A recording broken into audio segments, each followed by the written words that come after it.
Hello everyone, and welcome back to the Lostvale Chronicle. Before we begin, take a second to comment where you're listening from and what time it is for you. It's always fascinating to see where these forgotten pieces of American history travel in the middle of the night. Tonight's case isn't a ghost story. It isn't folklore. It's a documented, government-sealed event buried beneath one of America's largest cities. In 1908, Chicago engineers uncovered a series of towering underground metal pillars, burned, humming, and far older than the city above them. Within 72 hours, federal agents seized the site, sealed every tunnel, and erased the incident from the record. No explanations, no photographs released, no official statement. Dim the lights, settle in, and let's begin. By the spring of 1908, Chicago's freight subway expansion was already behind schedule. The city wanted new underground routes to move coal, mail, ice, and freight without clogging the streets above. Work crews labored in rotating 12-hour shifts, carving through layers of stubborn clay and limestone beneath downtown. On the morning of May the 14th, everything changed. Foreman Charles Landry had just relieved the night shift when he heard the unmistakable sound of hollowness, a different kind of echo behind the pickaxes. At first, he assumed they'd broken into an older sewer line or an abandoned utility tunnel. Chicago was full of those, and maps from the 1870s were notoriously inaccurate. But as the men cleared more debris, the space behind the wall didn't look like any sewer. It was too smooth. One of the drillers, a veteran named Abraham Kincaid, brushed his gloved hand across the surface. "Feels polished," he muttered. "Not carved, not poured, neither." Landry ordered lanterns brought forward. When the light spilled into the opening, the crew saw a corridor stretching into the earth, perfectly straight, perfectly symmetrical, and built of a stone-like material they couldn't immediately identify. The surface was cold, flawless, and carried no chisel marks, no brickwork seams, no signs of human construction. It looked manufactured, but not by any method known in 1908. The men stepped inside cautiously. The first thing they noticed was the silence. Thick, heavy, swallowing every sound. Even their footsteps seemed muted. Then came the metallic taste. It arrived subtly at first, a faint tang on the back of the tongue, like touching a battery. Several workers complained instantly. One man spat on the floor and said his mouth felt charged. Another described the sensation as breathing electricity. Lantern flames behaved strangely too.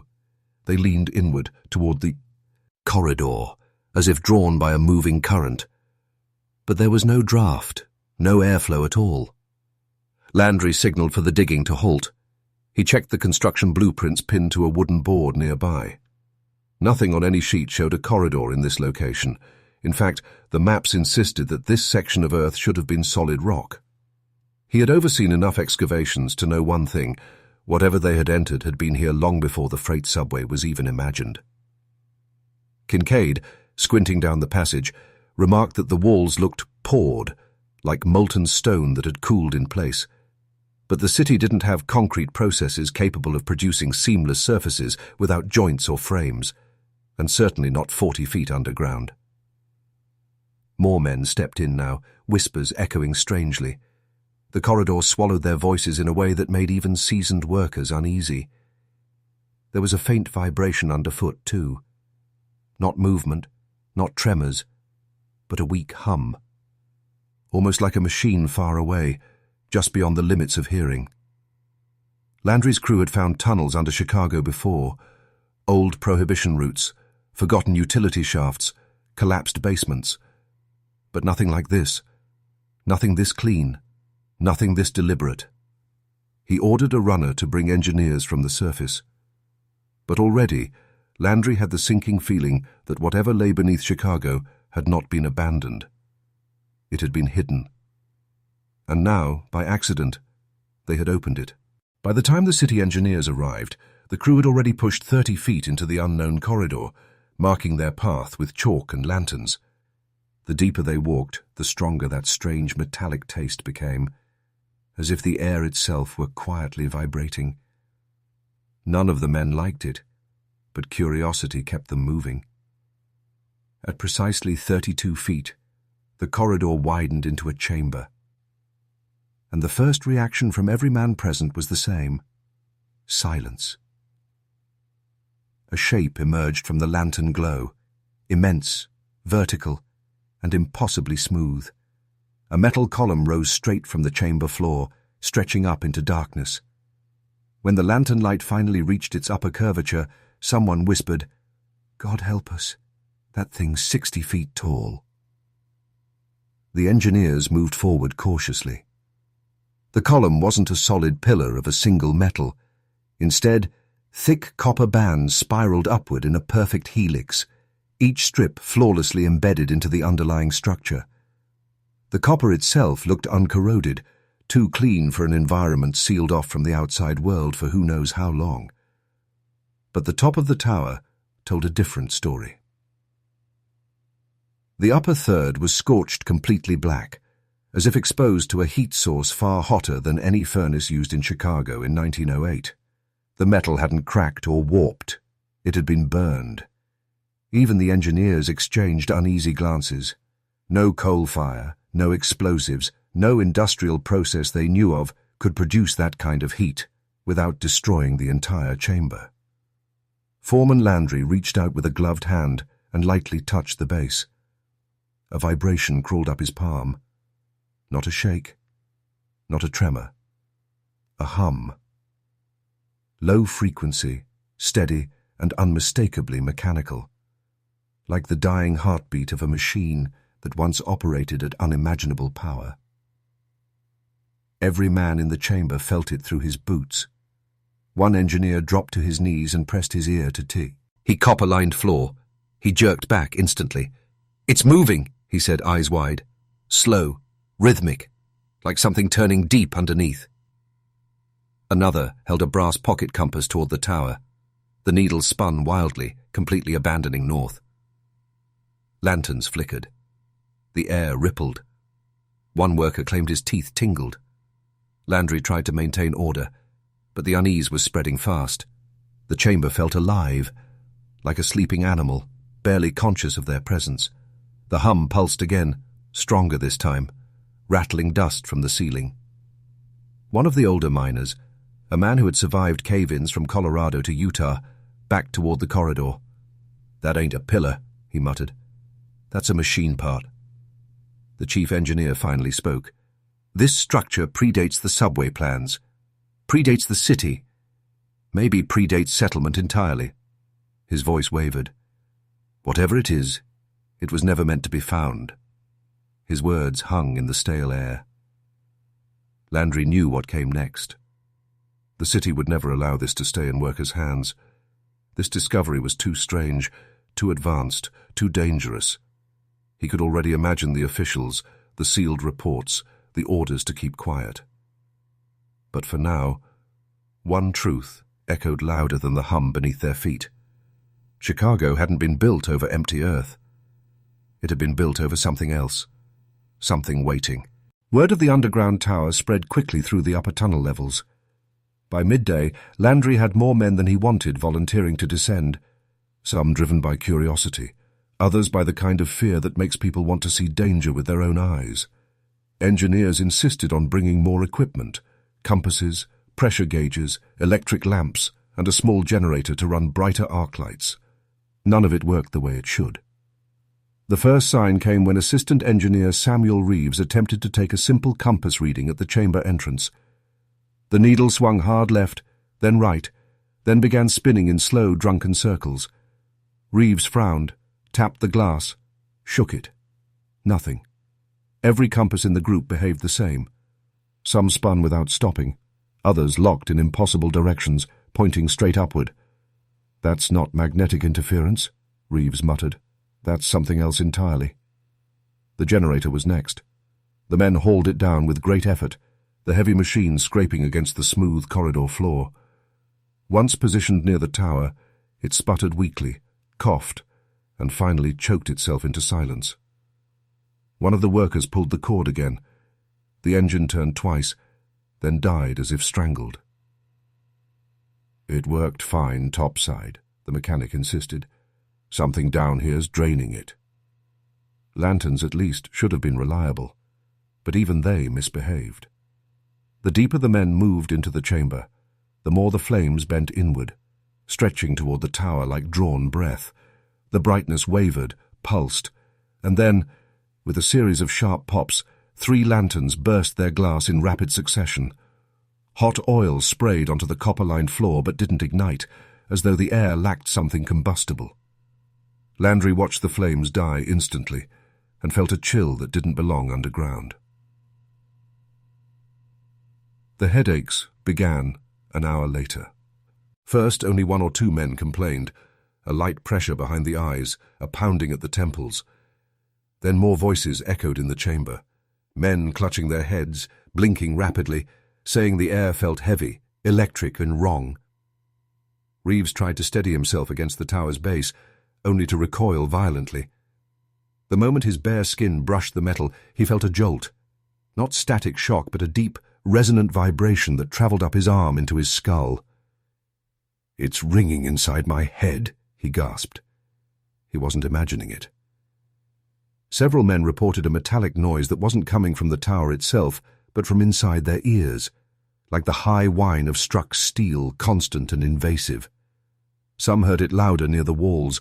Others said it came strongest when facing the tower's scorched upper section. One worker, a tough Irishman named Declan O'Rourke, suddenly staggered back, dropping his pickaxe. "Voices," he whispered, "like whispering metal." Landry grabbed his arm. "Voices from where?" O'Rourke shook his head violently. "From nowhere. From everywhere." The foreman tried to call for calm, but his voice sounded muffled to his own ears, as though something in the chamber swallowed sound as greedily as it swallowed light. Landry looked around at the men, the flickering lanterns, the dead generator, the spinning compasses. Every tool meant to measure or illuminate or guide was failing. Whatever this chamber was, whatever purpose the towers served, the message was increasingly clear. Human tools did not belong here. And maybe neither did humans. No one wanted to push farther into the unknown tunnel. Not after the failing tools, the ringing in their skulls, the burnt black tower. Yet curiosity, mixed with a growing sense of dread, kept the crew moving deeper. The hum beneath their boots grew steadier, almost rhythmic now, pulsing like the slow heartbeat of something buried alive. Foreman Landry led with a lantern in one hand, the flame flickering weakly, bending inward toward the far end of the corridor. The smooth walls curved gently right, as though guiding them toward something deliberately placed out of sight. The air pressure changed too, a subtle thickening, like the heavy stillness before a desert thunderstorm. Then the corridor widened abruptly. The lantern light spilled into a vast circular chamber, and the men froze. 5 towers, identical to the first, rose from the copper-plated floor. Each one stood 60 feet tall, each spiraled with perfect copper helixes, each scorched near the top with the same impossible burn marks. They were arranged in a precise geometric pattern, 5 points of a star, evenly spaced, equidistant from the center, where the copper floor formed a raised circular platform. Landry stepped forward cautiously. He felt it immediately, a pressure in the air, a vibration in his bones. The chamber wasn't just a room. It was a machine, a massive one. The air hummed with static energy. The hair on the men's arms lifted. Fine dust hovered above the copper floor as if suspended in place. When one worker exhaled, his breath didn't drift naturally. It shimmered, pulled sideways, as though drawn toward an invisible current. Reeves approached the nearest tower and held his lantern beside the copper bands. The metal seemed to drink the light rather than reflect it. Beneath the soot-black scorch marks, intricate etchings spiraled along each band, lines, symbols, and patterns not found in any engineering manual in 1908. "These aren't supports," Reeves murmured. "They're conductors." For what? Someone asked. Reeves shook his head. Something powerful. Something coordinated. The hum pulsed again. This time it was unmistakable. The floor vibrated, faint but deliberate, as though responding to their presence. Tools on the ground trembled. A measuring tape rolled an inch toward the center platform. The men stepped back. Landry scanned the chamber. There were no wires, no pipes, no fuse boxes, no access hatches, no signs of construction in the conventional sense. The towers were not assembled. They were grown, formed or poured as single seamless structures. 5 of them, perfectly positioned, perfectly preserved. But the scorch marks, those told another story. Something had once overloaded these towers, or used them. Whatever force had burned their tops had been intense, focused, and hot enough to blacken metals that should never scorch. One miner whispered, "Feels like we're inside the guts of something." Reeves nodded slowly. A generator, maybe, or a resonance system. These 5 towers, they're not independent. They're synchronized. What for? Landry asked. Reeves swallowed. Transmission. The word echoed in the chamber, distorted slightly, caught in the strange acoustics. Transmission of what? Energy? Signals? Something else entirely? The men exchanged tense, silent glances. The heavy air, the hum, the 5 towers staring down like ancient sentinels. Whatever this chamber was built for, it wasn't meant for human hands. And the worst part? It didn't feel abandoned. It felt paused, waiting. The deeper the men stepped into the chamber, the more they realized that the towers, impossible as they were, weren't the most astonishing feature. It was the floor. Lantern light gleamed off it strangely, not like metal, not like stone, but something between the two. A single, perfectly smooth sheet of hammered copper stretched across the entire room, unbroken from wall to wall. No seams, no rivets, no signs of installation. As if molten metal had once been poured into this chamber and left to cool under meticulous control. The engineers knelt beside it, running their hands across the surface. Even through their gloves, they felt an odd warmth. Not heat exactly, but a gentle radiating energy, like a living thing beneath their fingertips. Then they noticed the carvings. At first, the engravings seemed like scratches, but in the lantern glow, they resolved into deliberate designs, intricate waveforms spiraling outward from the central platform, interlocking loops and lines that bent in mathematical curves no one present could identify. Charts, patterns, maps. One miner pointed at a sequence of concentric circles. "Looks like star charts," he muttered. "Like the kind my brother draws in navigation school." Another tapped at a spiral repeating in exact proportions. "Seen this shape in acoustics diagrams, resonance patterns." Reeves, the assistant engineer, crouched low to examine the designs. "These aren't decorative," he whispered. "This is circuitry, a kind of conductive map. The whole floor is part of the machine." Before anyone could respond, Foreman Landry knelt and reached out. His bare fingers brushed one of the spirals. The reaction was instant. A faint glow rippled outward from the point of contact, soft, bluish, shimmering like moonlight on water. It followed the engraved lines, racing along the spiral before fading into the copper sheet. The men around him stumbles, it back, cursing. "What did you do?" O'Rourke shouted. Landry lifted his hand slowly. I didn't push anything. I just touched it." Reeves knelt beside him, shaky but fascinated. "Copper isn't supposed to do that. Not without a power source." Another worker hesitated, then crouched down and tapped a different section of the pattern. A smaller glow pulsed outward, following the carved lines until it vanished. The chamber responded to contact. It reacted. The reactions weren't consistent either. Some engravings illuminated faintly, Others hummed without glowing. One spiral emitted a sound, low and deep, almost inaudible, like the resonance of a plucked string buried under the earth. "It's alive," someone whispered. Reeves shook his head. Not alive. Active. The men exchanged uneasy glances. If the floor responded to touch, if the engravings carried energy, then the entire chamber might still be operational. The towers, the hum, the charged air. This wasn't a ruin. It was dormant machinery. Landry wiped the sweat from his brow, though the chamber felt cool. Whatever this is, it's not ours. Not built by anyone from Chicago. Not by anyone from this century. Reeves looked at the glowing patterns beneath their feet. "If this floor is a map," he murmured, "then these 5 towers are part of a larger system." He pointed toward the corridor. There could be more. The hum beneath the copper pulsed again, deep, steady, rhythmic, like a heartbeat waking up. By dawn the next morning, rumors of the underground towers had spread far beyond the construction crew.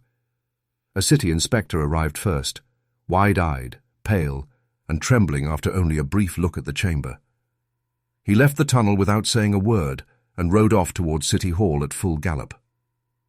By noon, Chicago authorities had completely lost control of the site. 30 armed men in dark coats arrived in 3 unmarked motorcars and a pair of government wagons. They weren't local police. They weren't railroad detectives. Their jackets bore the seal of the U.S. Geological Survey, but their posture, their precision, felt more military than scientific. Foreman Landry stepped forward to greet them, but the man in charge, a stern, square-jawed officer named Director Elias Grant, brushed past him without offering a handshake. "Everyone out," Grant said, loud enough for the entire work crew to hear. "This section is compromised and under federal jurisdiction, effective immediately." A stunned silence swept through the miners. Landry tried to protest. "With respect, sir, this is a city project. Grant cut him off sharply. "Not anymore." 2 agents moved forward and began unbolting the lanterns from the wall. Others confiscated compasses, notebooks, measuring tapes, and even the workers' personal tools. Another agent seized Landry's sketchbook straight from his jacket pocket. "That's my property," Landry snapped. Grant didn't blink. "It belongs to the federal government now." Within minutes, the tunnel looked like a forced evacuation zone. Men were herded up the incline tunnel, urged forward by agents who offered no explanation. The generator, the surveyor's instruments, even the wheelbarrows were taken.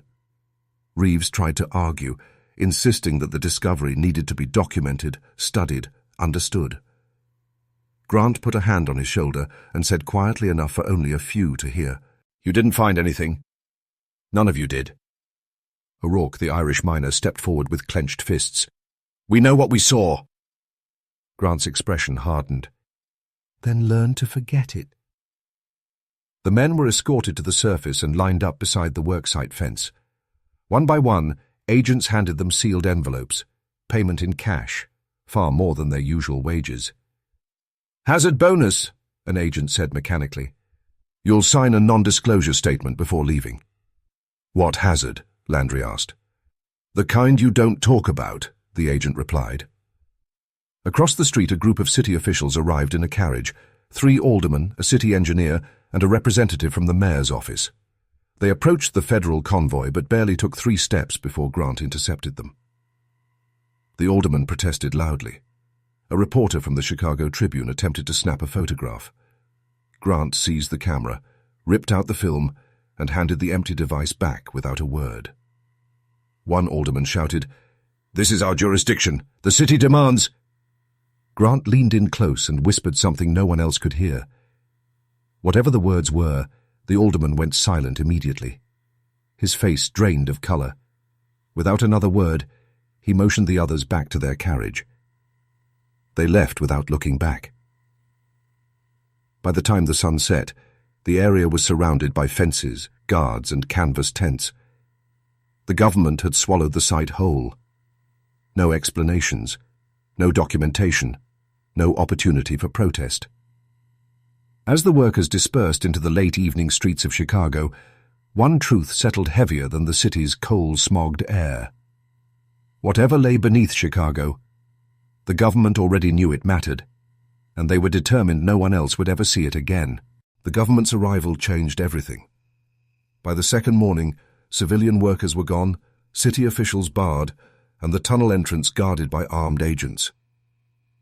Only a small team of federal engineers and metallurgical specialists were permitted to descend into the chamber. Their mission was simple on paper: identify the material, remove a sample, determine the threat. It took only minutes for them to realize none of those tasks would be simple. Director Grant ordered the team to begin with the least destructive method: handheld steel drilling rods driven by pneumatic hammers. When the jolting clang of the first strike echoed through the cavern, every man in the room winced.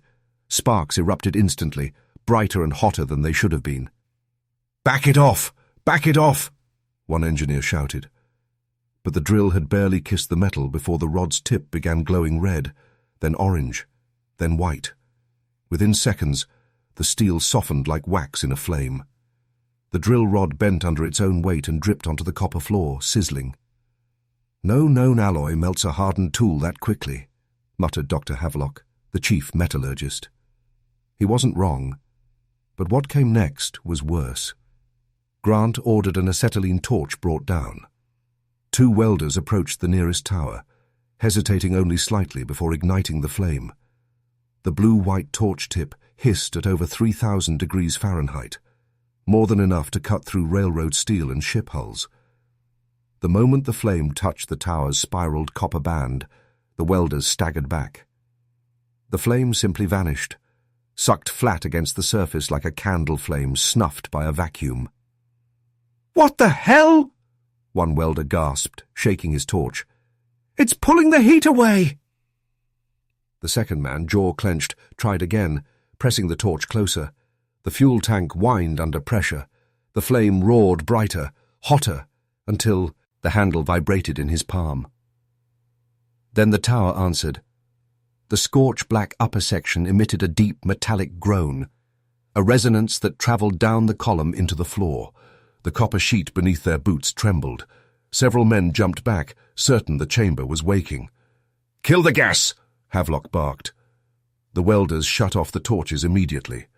The humming ceased just as quickly, leaving behind a ringing silence that felt almost accusatory. Havelock knelt and pressed a gloved hand against the tower's surface. He recoiled instantly, jerking his hand away as if burned, but it wasn't heat. "It's cold," he whispered, voice shaking. "Cold as ice. It absorbed every ounce of heat we threw at it." One of the younger engineers swallowed hard. "Like it's alive." No one laughed. Grant paced in silence, his boots clicking sharply on the copper floor. His mind raced through military scenarios, unknown metals, unidentifiable machinery, structures immune to cutting or melting.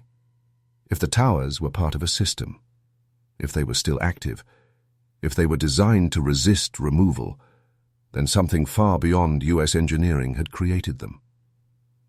He stopped pacing and faced his team. "New directive," he said. "No more cutting, no more heat. Do not agitate the structure." "And the sample?" Havelock asked quietly. Grant shook his head. "We'll have to explain that we couldn't get one." The team exchanged uneasy glances. Not being able to take a sample wasn't just unusual, it was unprecedented. The message was becoming unmistakable. Whatever the towers were made of didn't want to be removed. Or worse, couldn't be. For 3 days, the federal team poked, measured, and circled the 5 towers like nervous surgeons around a patient whose anatomy they did not understand. Their earlier attempts to cut the metal had been shut down, and Director Grant ordered all physical contact to be minimized. But they still needed data. And so they turned to remote measurement, frequency testing, vibration readings, electrical probes, and magnetic coils. Every instrument behaved as unpredictably as the tools before them, giving erratic or contradictory readings. But there was one thing they all agreed on. The towers were not dormant. They were waiting. On the afternoon of May 19th, the team attempted a low-voltage induction sweep. A coil was placed on the copper floor near the central platform, connected via insulated wire to a battery and a handheld switch. The goal was simple: to see if the towers responded to a controlled electrical stimulus. But the moment the switch clicked, the room answered. A low rumble rose from beneath their feet. Not a vibration this time, but a sound, deep and resonant, like the throat of the earth clearing itself after a century of silence. Dust lifted from the floor in swirling patterns. The copper engravings glowed faintly, pulsing in time with the rumble. Reeves staggered back, clutching his head. "It's in my ears! It's inside my skull!" Another engineer dropped to his knees as lanterns flickered wildly. The hum intensified, growing lower, deeper, fuller, until it felt like the entire chamber was a single vibrating lung exhaling at them. Then the towers awoke. Each one emitted a perfectly synchronized pulse. 5 beats, long and slow, like the tolling of colossal metal bells. The air rippled. The floor shook. And above ground, Chicago felt it. Reports poured in later. Street vendors claimed the pavement quivered under their carts. Office clerks felt windows rattle in their frames. Hotel guests said chandeliers swung without a breeze.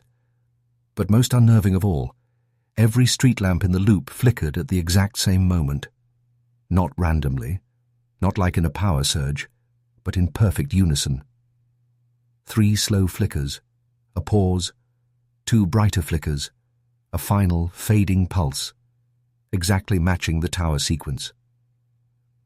Trolley conductors swore their electric lines hummed with a strange, throaty vibration. Telegraph operators reported bursts of static that formed repeating patterns. A telephone exchange supervisor claimed the wires sang. Newspapers scrambled to explain it away. Chicago Tribune. Unusual power fluctuation in loop, blamed on station overload. Chicago Herald. Electrical interference causes brief citywide light anomaly, but none of those explanations held up. Not one power station reported overload. No substations had failed. The electrical grid hadn't surged, dipped, or blown a fuse. It had responded. Grant's men, miles away underground, felt their chests tighten as the towers delivered a final, massive pulse, one so powerful it knocked several men to the copper floor. The lantern flames shot straight upward, thin and blue. And then, silence. Complete silence. The glowing engravings dimmed. The vibration faded. The copper floor cooled. Whatever the team had awakened had shut itself down just as quickly. Director Grant stood in the settling dust, breathing hard. "This," he whispered, "was a mistake." He pointed toward the exit. "Pull the equipment. Prepare the burial plans." Because now he knew. This was not something they could test, not something they could dismantle, not something they could control. This was something that could reach the city, and it had already done so. Director Grant wasted no time. The resonance event had been felt across half the city, and even though newspapers chalked it up to electrical interference, anyone who'd been in the chamber knew the truth. The towers were active, powerful, and connected to something beyond human understanding. That meant only one thing: they had to be buried. By dawn the next morning, federal convoys rolled into the construction zone. Workers from the original subway project were forcibly reassigned. Foremen were replaced by government engineers. Even the local police, who had helped secure the site earlier in the week, were pushed behind barricades. No explanations, no warnings, just orders. Within hours the plan was set. Bury the chamber, seal the corridor, rewrite the city's infrastructure, erase everything. The first trucks carrying wet concrete backed up to the tunnel entrance before noon. Massive hoses snaked downward into the darkness. Men wearing government badges worked silently, their faces pale, as if they understood the significance of what they were doing, but dared not speak it. The hiss and roar of concrete pumping echoed through the subterranean corridor. drowning out any memory of the humming towers. The copper floor disappeared first, swallowed under a rising grey tide. Soon the engravings vanished, then the bases of the towers, then their spiraled midsections. No one wanted to be there when the concrete reached the scorched black tops. Director Grant logged every stage, his handwriting tight and controlled, but beneath his calm exterior, he felt a tightening dread. Sealing the chamber didn't feel like protection. It felt like containment. As the chamber filled, the ground vibrated again, not violently, just enough to make the men stop and listen. A low, distant pulse came from below the hardening surface. It wasn't loud, but it was unmistakable. 1, 2, 3 pulses. Then nothing. Grant pretended not to notice. He signed the paperwork authorizing the burial to continue and instructed the team to work faster. By the second day, the corridor leading to the chamber was entirely filled. Vent shafts were capped with reinforced steel plates. Additional concrete was poured over them. When the final load hardened, the entire passage had become nothing more than a solid block of stone. A tomb. The third and final day focused on the city above.